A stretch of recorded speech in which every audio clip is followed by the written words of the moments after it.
KCAL 9 News at 9 and streaming on CBSN Los Angeles. I'm Sharon Tay. And I'm Juan Fernandez. The war of words between President Trump and Joe Biden continued today.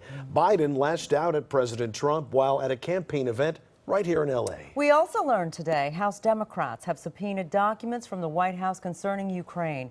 KCAL 9's Laurie Perez in the studio tonight with the latest on the impeachment inquiry. Laurie, hi. Well, patience is really wearing thin on a few fronts. Democrats are through asking, so now they're demanding documents that could help either clear up or confirm allegations the president asked Ukraine to find dirt on Joe Biden. This is the guy that's unhinged. He is unhinged. In Los Angeles today, Joe Biden punching back harder than ever before after the president started the day accusing the vice president and his son of corruption. Mr. Trump doubled down on his claims made without any evidence. The Bidens are compromised in their dealings with Ukraine and China, saying asking for an investigation isn't political, it's his job. And I think I have an obligation to do it, probably a duty to do it.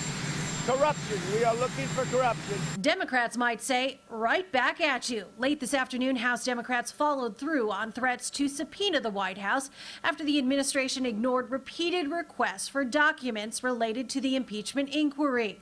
Allegations Trump withheld military aid as a way to force Ukraine's hand. Biden and other top Democratic candidates in L.A. today leaning into the allegations. All this talk of the president about corruption comes from the most corrupt president we've had in modern history. He's the definition of corruption. I think the evidence is clear. When Donald Trump released the transcript in which he solicited a foreign government to interfere in the 2020 elections, he broke the law.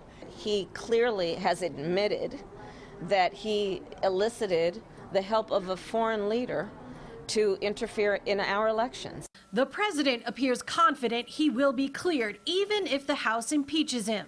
We'll get it to the Senate, and we're going to win. The Republicans have been very unified. Cal State Los Angeles political science professor Taylor Dark agrees with that much, saying it's worth noting Republicans have not been jumping ship to impeach.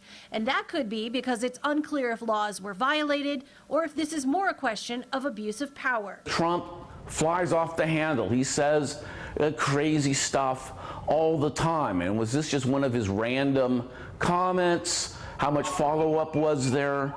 Was there really a true effort to systematically pressure the government of Ukraine? If so, Dark says it might work. He taught in Ukraine in the 90s, and he says the lingering impression is of how much corruption there was at every level. That history, plus a bloody conflict, makes it a country vulnerable to suggestion from the leader of a powerful ally. The way that Trump has been handling himself, the kind of stuff that Giuliani has been doing, is exactly what they're used to. It's people implying things, putting pressure, setting up expectations. That's why there is, I think, a legitimate concern here that people in Ukraine are going to just run with this issue and provide what they think the president wants, even if it may be untrue.